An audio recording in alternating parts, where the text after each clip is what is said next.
Kom ons lees daardie gedeelte weer saam. 1 Tessalonisense 5.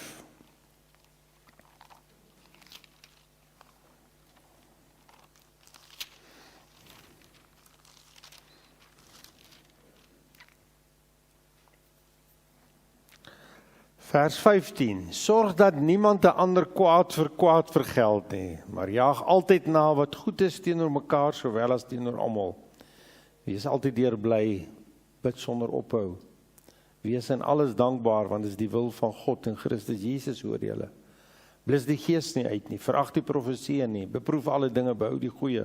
Onthou julle van elke vorm van kwaad, en mag hy, die God van die vrede, julle volkome heilig maak, en mag julle gees en siel en liggaam geheel en al onberisplik bewaar word, by die wederkoms van ons Here Jesus Christus.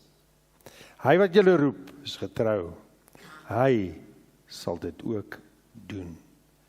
Wonderlike woorde wat die Bybel vir ons hier gee, wat Paulus geskryf het, geïnspireer deur die Heilige Gees. So ons is besig om met hier te gesels in hierdie dae oor die mens wat gees, siel en liggaam bestaan, en ons het gesê die gees is die innerlike deel, en dan het ons die sielelewe, hierdie geel gedeelte, en dan het ons die liggaam, die buitegedeelte, en ons het gesê, dis met die gees van die mens, wat 'n mens God kan ken. Dit is daai innerlike deel van ons, wat God bewus kan word, wat met God kan kommunikeer, wat met God gemeenskap kan hê, wat van sy teenwoordigheid bewus kan raak, dit is daardie innerlike gees van die mens.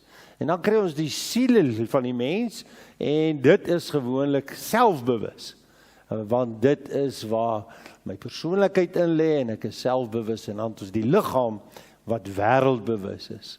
En daarom as die wêreld na ons toe kom, dan kom hy van buite af deur ons poorte, ek sal dit later vir u wys in die liggaam, dan werk hy in na ons gedagtes toe, en werk hy na ons wil en ons gewete toe, sodat ons uiteindelik daai keuse en daai besluit maak wat verkeerd is. So ons het dan hierdie liggaam wat menslik is, met sy menslike aptyte, en die liggaam is neutraal. Die liggaam is nie sondig nie. Die liggaam is neutraal. Die liggaam word beheer deur die gees en die siel van die mens, wat vir die liggaam sê wat hy moet doen. So as iemand soos byvoorbeeld nou 'n sluipmoord gepleeg, het hy baie lank in sy gedagtes eers daaroor gedink. Dis die heel eerste belangrike ding. Hy staan nie een oggend op, vat sy liggaam en sy liggaam gaan doen nou so iets nie. Nee, hy dink so iets, hy beplan so iets.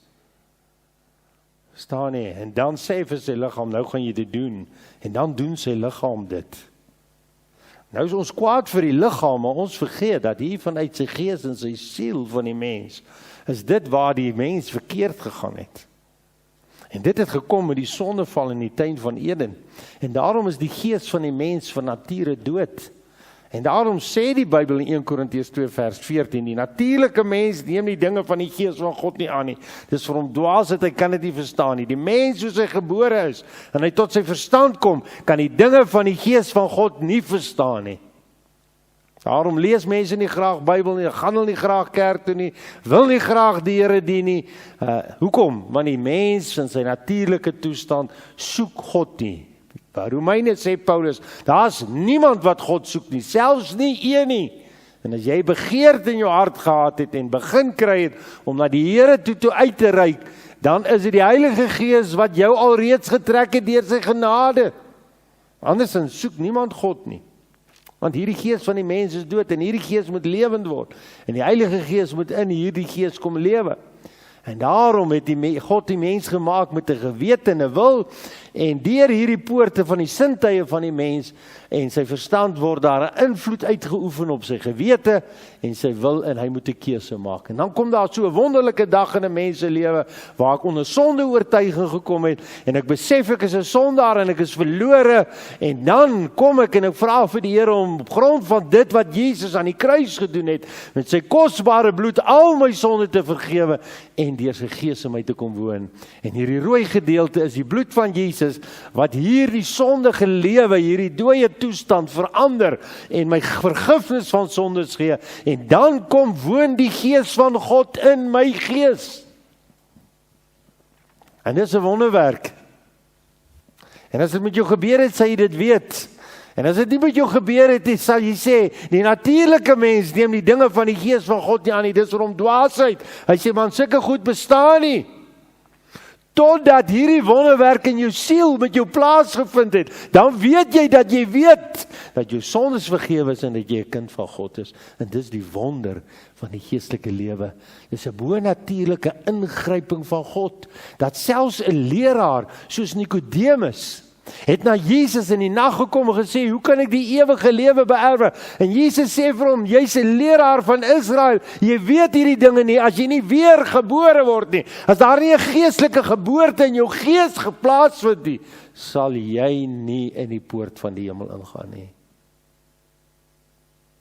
En daarom is dit so belangrik dat elke mens weet, dat hy van sy sondes vergewe is, en daar 'n oomblik in 'n dag in sy lewe gekom het waar die Gees van God in hom kom woon, en dan word hy 'n geestelike mens. Hy verander van 'n natuurlike sondaar, 'n dooie mens, na 'n geestelike lewende mens. Geestelik lewend geword. En dan begin daar 'n begeerte en 'n verlange na die dinge van die Here. Voorheen het jy dit nie verstaan nie. Hoekom wil mense dit doen? Hoekom wil die Here dien? Jy het dit maar gedoen om 'n goeie lewe te hê en 'n standaard van lewe te hê met 'n bietjie waardes, maar dis iets anders as om die Here te dien, omdat ek die Here wil dien, want sy Gees kom woon nou in my gees. Maar dan is daar 'n ander deel van die mens, en dis die sielelewe. En hierdie sielelewe van die mens bestaan uit emosies, begeertes, verstand en smaak. En ek gaan vanmôre met u gesels, ons het gepraat oor die begeertes van die mens, jy mag nie begeer nie, ons het praat bietjie oor die verstand van die mens, maar ek wil bietjie vanmôre met jou gesels oor die emosies van die mens. Nou luister mooi, baie mense vra, sê vir my, toe die sondeval nou plaasgevind het daar 'n neiging in die hart van die mens gekom na die verkeerde toe. So soms praat ons, as ons praat van die hart van die mens, dan praat ons baie keer van hierdie innerlike gedeelte, die gees. En baie keer as ons praat van die hart van die mens, dan praat ons van die gees en die siel van die mens, daai gedeelte. En as die Bybel baie keer vir jou sê, my seun, my dogter, gee my jou hart, dan sê hy, gee my jou gees en jou siel. Dit kan ons nie hierdie hart vir hom gee nie. Dit is 'n wyse van 'n beeldspraak wat gebruik word om vir jou te sê, gee jou oor aan die Here. So, wat het gebeur toe die sondeval plaasvind in die tuin van Eden?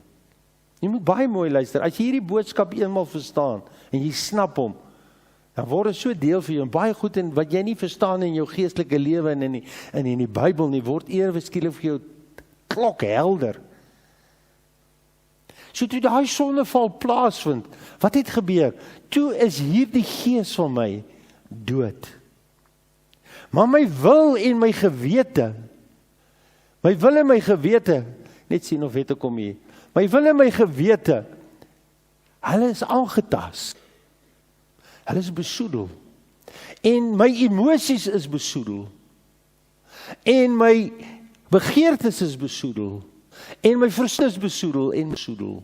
So baie mense wat nou jong was, het jy geleer van die sonde wat in jou woon, inwonende sonde of die erfsonde. Hulle was lief in ons dae om te praat van erfsonde. Wat is erfsonde? Ek het dit wat ek van Adam bekende feit, daar's 'n geestelike teologiese instansie wat nie glo aan erfsonde nie. Almal glo dit aan. Hoekom is dit so? Hoekom kan jy sê dit bestaan? Dit is wat die mens so verkeerd maak, so sondig maak. Maar waar is hierdie erfsonde? Waar is hierdie inwonende sonde?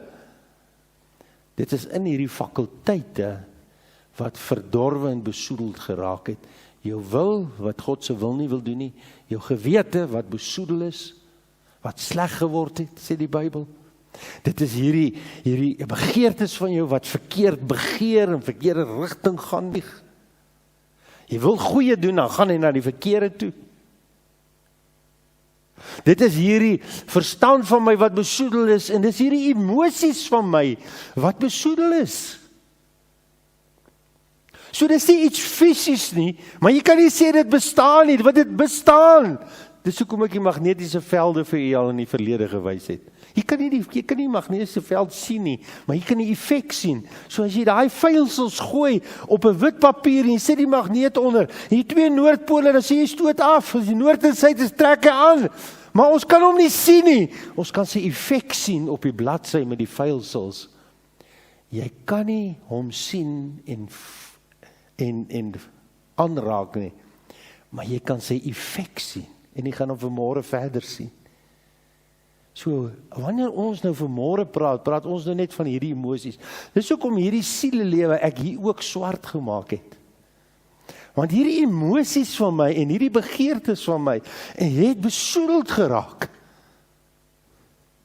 Nou, hoe is hierdie emosies van my aangeraak? Sielkundiges sê daar's ten minste 42 klasse waarin ons hulle kan klassifiseer. Dis emosies. Maar in die geestelike lewe stel ons net belang in 2 hoofsaaklik: rein emosies en onrein emosies. So jy kan teruggaan aan iemand en dit is baie goed, en 'n beraader kan teruggaan en 'n sielkundige kan teruggaan in jou verlede en ek kan vir jou wys wat het gebeur met jou, en ek kan later op die einde van die reeks sal ek met jou daaroor gesels. Dan kan ek kan hulle vir jou wys, en weet jy wat, dit gebeur en dis hoekom jy vandag so optree. Dit het 'n invloed gehad met jou in jou kinderjare en so meer. Maar waaroor ek vanmôre met u wil gesels is, ek wil vanmôre eers met jou gesels oor rein emosies en onrein emosies. Want dit is verskriklik belangrik. Daarna kan ons die letsels wat in jou emosies gekom het, kan ons dan aanspreek. Maar nie voor jy by 'n plek gekom het waar jy besef daar's rein emosies en onrein emosies nie, gaan jy baie moeilik jou letsels in jou lewe uitsorteer. So kom ons kyk bietjie vanmôre daarna. En kom ons kyk na hierdie emosies wat in hierdie sielelewe gesetel is. En wanneer ons kyk na rein en onrein emosies, wil ek dit verder vir jou so noem. Rein emosies is liefde, blydskap, vrede, vriendelikheid. Rein emosies. So daarom sê ek hierdie is rein, hulle is konstruktiewe emosies. Hulle is gesondheidsbouers. Dit kan ewige lewe waar daar liefde, waar daar blydskap en waar daar vrede en waar daar vriendelikheid is, kan enige lewe wat voladers is, verander in 'n lewe van harmonie. Luister mooi, liefde, rein emosie is liefde. Liefde verdryf vyandskap, twis en toorn. Het jy al agtergekom? As hier 2 mense aan mekaar is, en daar kom iemand in, met liefde, en hy kom maak hulle stil, en hy sê vir hulle, stop, kom ons stop. Waarmee is julle besig? Liefde verander twis en toorn. Liefde is 'n rein emosie. Hy's 'n gesondheidsbouer. Luister mooi, hy verdryf twis, toorn, bitterheid en afguns. Weet jy wat het John Wesley dit genoem? Ons sê wanneer die Here kom en hy hierdie in my gees kom woon en hierdie sielelewe van my kom reinig, en hy kom in hierdie gees van God kom vervul hierdie hele lewe. Hy moet ook gereinig word. En hy maak hom so, dan sê John Wesley, nou is daar volmaakte, volkome liefde. Ons sê die volheid van die Heilige Gees is nou daar. Die vervulling van die Heilige Gees, die volheid van die Gees. Want hy's nie nou net in my gees nie, hy's nou in my sielelewe, hy spoel deur in my sielelewe. En dit gaan naderhand manifesteer in my liggaam. Want die geestelike lewe, luister mooi, is 'n lewe van verhoudings. Daarom is dit so belangrik dat daar rein emosies, jy daar 'n kategorie maak van rein emosies en onrein emosies. Die hele lewe bestaan uit verhoudings. Jy kan maak wat jy wil. Jy en jou man, jy en jou kinders, jy en jou familie, jy en jou skoonfamilie, jy en vriende, jy by die skool, by die werk, jou kollegas, by die kerk. Verhoudings. En daarom is God. Weet jy hoekom is daar verhoudings? Want God is 'n verhoudingsgod. In Vader, Seun en Heilige Gees. En toe hy die mens na sy beeld geskaap het, het hy die mens selfde gemaak, sodat jy in verhouding moet wees. 'n Verhoudingsgod. Hoe wonderlik is dit? Liefde. Maar luister verder. Liefde bring 'n vriendelike toon in die stem. Bring sagtheid in jou oë. Verander jou hele uitdrukking van die persoon se gesig. Hierdie is verskriklik belangrik. En as jy jou beroem daarop dat jy heiligmaking deelagtig geword het en daar's nie liefde in jou lewe nie en jou verhoudings met mense werk nie uit nie, sê ek vanmôre vir jou, jy is nie daar nie. Jy het dit in 'n teorie, maar jy het dit nie in 'n hart nie. Nou net soos bekering het hy 'n vrug. Dis hoekom, onthou Johannes die Doper. Ek het nou die dag oor RSG se wat sê die woord daaroor gepraat. Hy sê ek wil, jy kan nie vir mense sê ek het tot bekering gekom het as my lewe nie verander het nie. Want Johannes die Doper het gesê, dra die vrug wat by die bekering pas. Dit was sy boodskap, bekeer julle want die koninkryk van God het naby gekom. Toe kom Jesus in Matteus 4 vers 17. Johannes die Doper in Matteus 3 vers 2, 4 vers 7 en hy sê bekeer julle. En die koninkryk van God het naby gekom. Waaroor het Jesus die meeste tyd van sy bediening spandeer om vir hulle te sê? Johannes die Doper sê, julle is adders, julle is slange. Wie het vir julle gesê om die oordeel van wat aan die kom is te ontvlug? Dra die vrug wat by die bekering pas. Wat het Jesus oor en oor gesê? Hy sê, weet jy wat, jy kan nie van 'n doringbos, kan jy nie vye pluk nie. Dra die vrug wat by die bekering pas. As die boom verkeerd is, gaan die vrug verkeerd wees. As die vrug verkeerd is, sê dit vir jou, die boom is verkeerd. Ek kan nie verstaan dat ons groot mense dit nie verstaan nie. Maar weet jy hoekom verstaan ons dit nie? Want ons gees het nie lewend geword nie. Ons kan dit nie verstaan nie, ons wil dit nie verstaan nie. As jy tot bekering gekom het, verander jou lewe. Jy dra die vrug wat by die bekering pas. Nou wanneer ek hier kom waar die Here hierdie emosies van my suiwer maak, dan bring hy liefde in my binneste. Sê nie jy en iemand gaan nie verskil nie, sal ons hele lewe met iemand verskil. Iemand hou van blou, ander een van grys, ander een van rooi, ander een van wit. Een van 'n Toyota, een van 'n Ford, een van 'n Duitse motor, een van 'n Mini. Dit sal altyd daar wees. Die Here het ons so gemaak, het ons uniek gemaak. Maar luister mooi, die probleem is hier diep binne in my emosies, is my verhouding reg. Luister tweede, blydskap. Blydskap is 'n stimulant, is 'n opboumiddel. Wat ek hier vir u sê ek vir u is die waarheid. Daar's 'n wonderlike boek wat Tim LaHaye geskryf het. The Spirit-Filled Temperament. Dis een van die min skrywers wat dit so mooi raakvat. En jy sou dit eintlik van hom verwag nie, maar hy skryf dit baie raak. Waarin hy presies vir jou hierdie waarheid uitlig. Dat daar is emosies wat rein is en emosies wat nie rein is nie. En hierdie rein emosies van blydskap is 'n stimulant, is 'n opboumiddel. Dit verdryf die blou maan daar en die vrese. Blydskap. Hoekom maak die Bybel so baie van dit? Die blydskap van die Here is my beskutting. As jy jou blydskap verloor, is jy 'n maklike teken vir die duiwel. Jy moet nie jou blydskap verloor nie. Jy moet daarteen waak.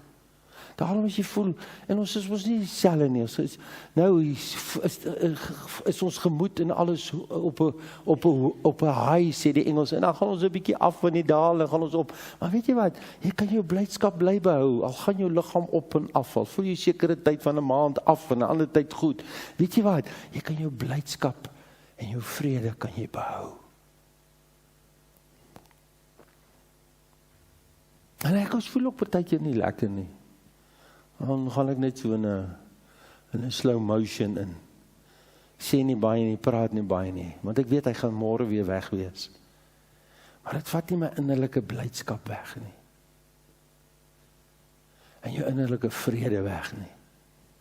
Luister, hierdie is 'n belangrike emosie. Blydskap is stimulante opboumiddel. Vrede, dis nog 'n rein emosie. Dit stil die spanning. Dit neem die gespanne, vreesgejaagde blik op jou gesig weg. Waar jou wang spiere so styf is. Vrede neem dit weg.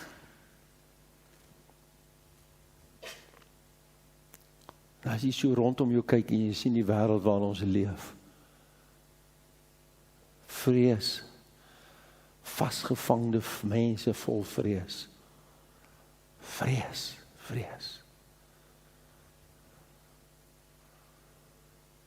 Hulle vra mense. Hulle sê, julle praat dieselfde taal, is julle nie bang? Is julle bang, hulle gaan julle ook uithaal nie. Want dit is wat die wêreld waarin ons leef. Maar weet jy wat, jy kan nie gelewe in hierdie lewe met vrees nie. Kan nie lewe heeldag met vrees nie. En baie mense vrees. Maar vrede stil daai vrees. Hy maak hom stil.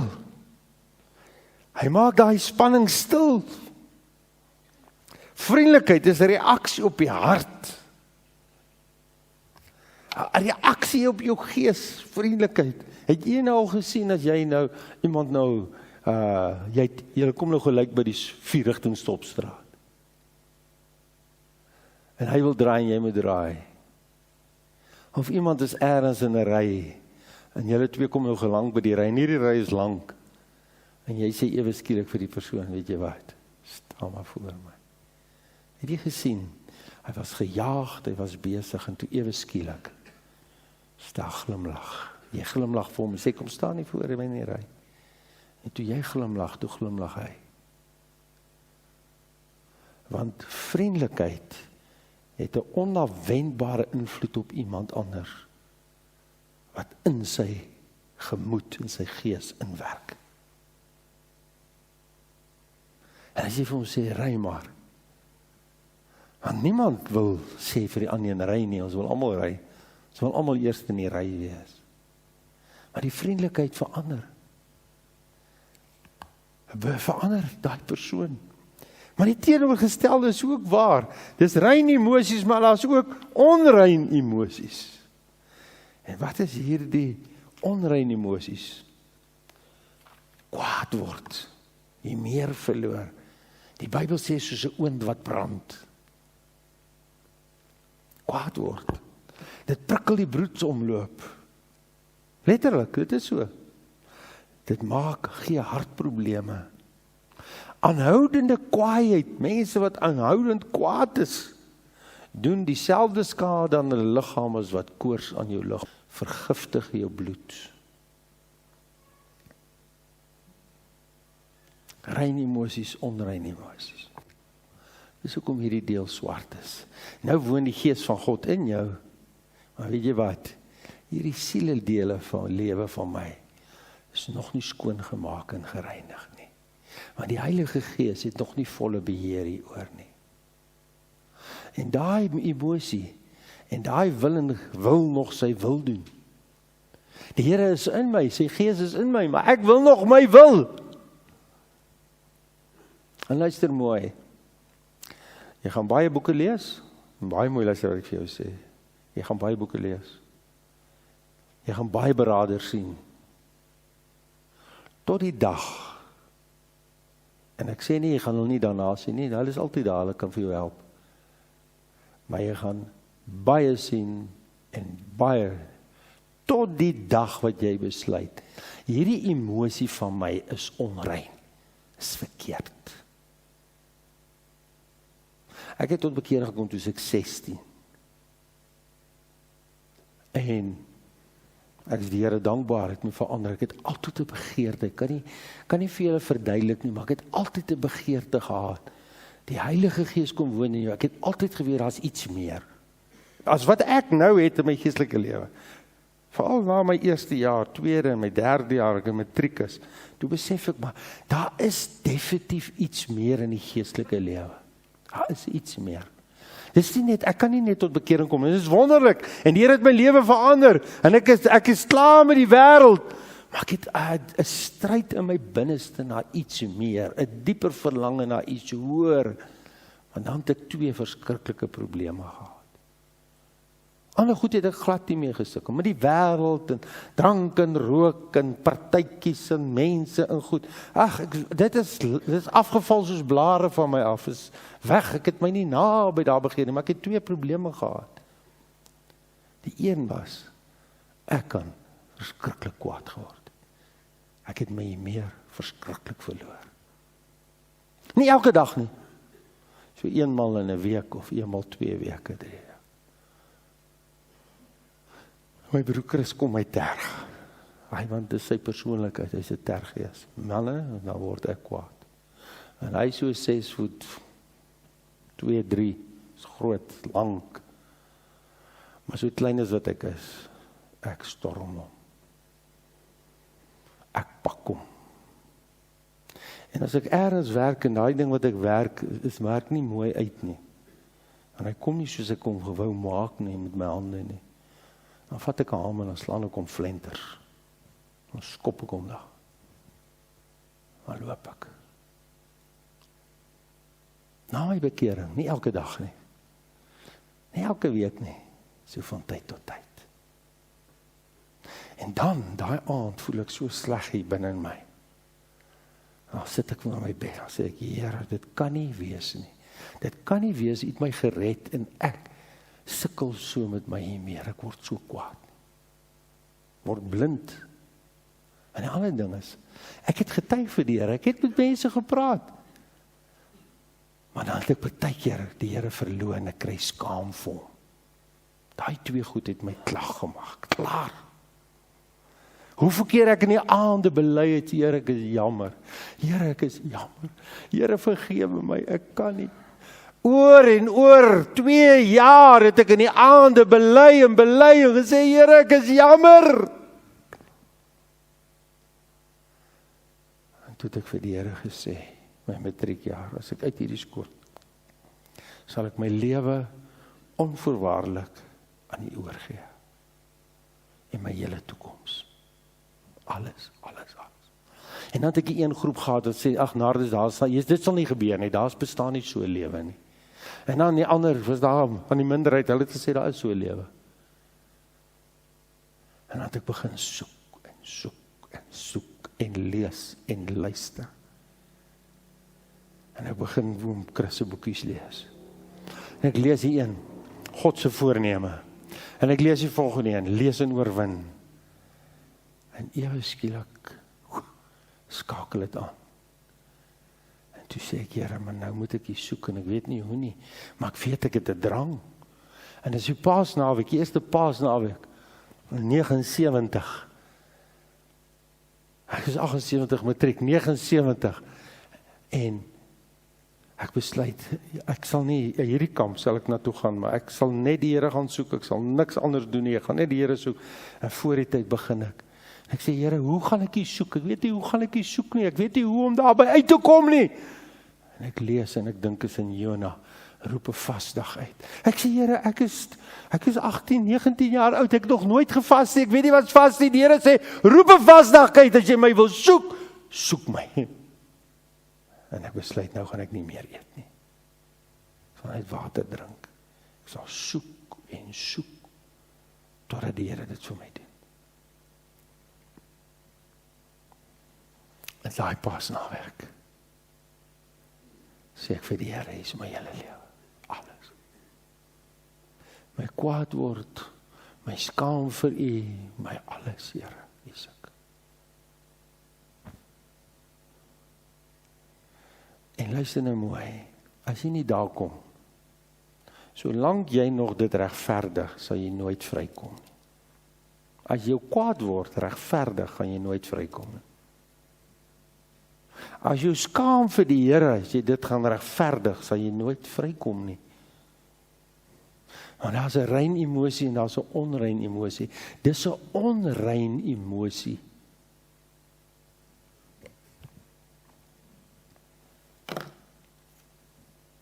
En die Here plaas jou op oorwinningsgrond. Kan ek weer struikel? Jy kan. Is dit 'n gewoonte? Nee. As 'n uitsondering. As jy nie waak nie, as jy nie bid nie, as jy nie in die wil van die Here bly wandel nie, kan jy altyd weer struikel. Maar dis nie meer daai lewe nie. Jy het op oorwinningsgrond gebly. Dan sê die Bybel, boosheid, dis ook 'n onrein emosie. Boosheid, dit verdryf die vriendelike sagtheid uit jou lewe uit.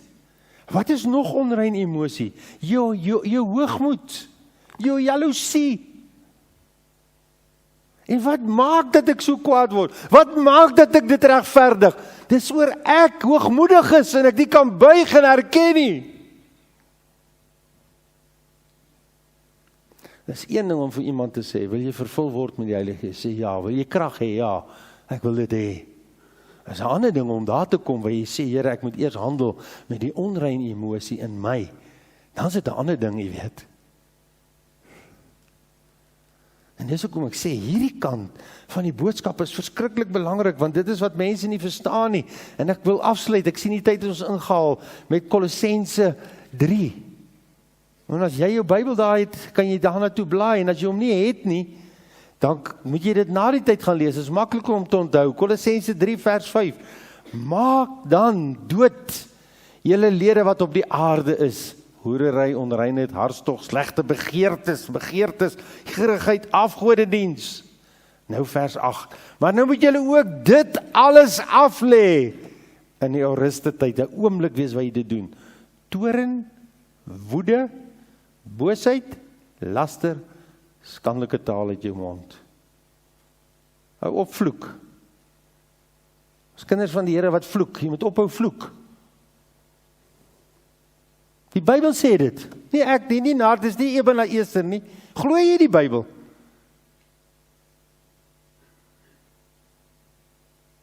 Glo jy die Bybel? Jy wil al die ander goed doen wat die Bybel sê, maar hierdie wil jy en ek nie doen nie. Want dit is wit sonnetjies. Maar nou moet julle ook dit alles aflê. Toorn, kwaad word, hier meer verloor, woede, boosheid, laster, skandelike taal uit julle mond. Lieg nie vir mekaar nie, omdat die ou mens met sy werke afgelê het. Nou vra ek vir jou, as jy nie hier kom nie, jy wat nie glo in die boodskap van heiligmaking nie, al wat ek vir jou sê is, wys jy vir my dat jy daarvan vry is, sonder dat jy hier kom. Wys vir my. Sê vir my hoe jy vrygekom. Al wat jy vir my gaan sê is, ek probeer my elke dag. Ek gaan aflê. Maar hierdie is 'n werkwoordtyd wat vir jou sê, daar's 'n oomblik waar jy hierdie goed moet aflê. Toorn, woede, skandelike taal uit jou mond uit. Daar moet 'n oomblik wees. Die werkwoord sê dis 'n oomblik. Net soos daar 'n oomblik is waar jy tot bekering kom. Die ander glo ons, maar hierdie glo ons nie. Ons glo nie, daar is rein emosies en onrein emosies. Ons sê is maar net emosies. En hier met hierdie emosies moet jy beheer. Jy moet dit kontroleer. Jy moet daaraan werk. Ja, jy sal na die tyd aan dit werk, maar luister, nie voor jy kom en jy sê hierdie emosies is vuil en is besoedel my nie.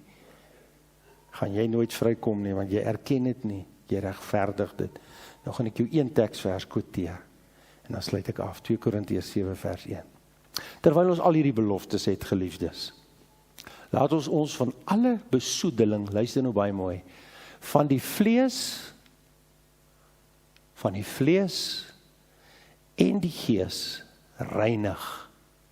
Die vlees en die gees reinig en die heiligmaking en die vrees van God volbring. Hierdie werkwoord reinig is ook in die oorspronklike taal in 'n oomblik, in 'n enkel onmiddellike daad wat jy dit doen.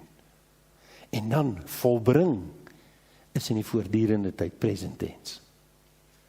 So daar moet 'n oomblik wees waar ek dit aflê. Daar moet 'n oomblik wees waar ek daarvan gereinig word. Daar moet 'n oomblik wees waar ek sê, Here, ek is nou klaar. Ek is klaar met hierdie nardes wat so kwaad word. Ek is klaar met hierdie nardes wat vir U skaam kry. Ek is klaar daarmee. Ek is moeg vir hom. Ek is siek vir hom. Het jy al siek geword vir jouself? Het jy al naar geword vir jouself? Het jy moeg geword vir jouself? As jy dit nog nie gedoen het nie, sal jy nooit vrykom nie. Nooit. Jy moet moeg raak vir jouself. En jy kan baie gebedjies gebid het, jy kan baie keer uitgekom het by dienste. As jy nie daarmee gehandel het, gesê dis vleeslik nie, ek kry klaar daarmee nie, ek erken dit is 'n onrein emosie nie, gaan jy nooit vrykom nie. Kom ons sluit af. Gaan vra vir die Here, sluit U oë. Here, maak my moeg vir myself. Here, ek moet 'n prys bereken. Dit kos my iets, dit kos jou iets, kos jou alles. Here, ek wil aan die einde kom van myself. Sê, Here, help my. Wat ek moet doen. Nee, dis nie die vas wat jou daar bring nie. Dit wys maar net ek is ernstig, ek bedoel dit. Ek soek. Maar sê vir die Here, Here, ek is ernstig. Kry klaar met mense wat vir jou sê, daar is nie so lewe nie. Los hulle, laat hulle aangaan. Sal hulle nie wil luister nie, vorentoe sal jy hulle wrakke langs die pad kry. Maar jy, dit wat die Heilige Gees daar in jou hart lewend maak, volg dit.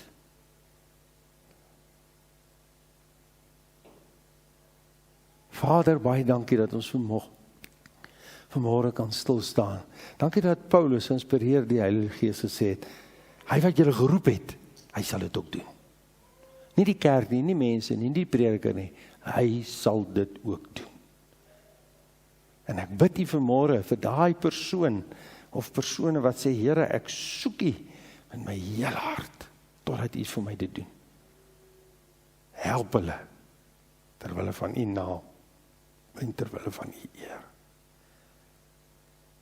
En mag die genade van ons dierbare Here Jesus Christus en die liefde van God ons Vader en die gemeenskap van die Heilige Gees met U elkeen wees en bly. Amen.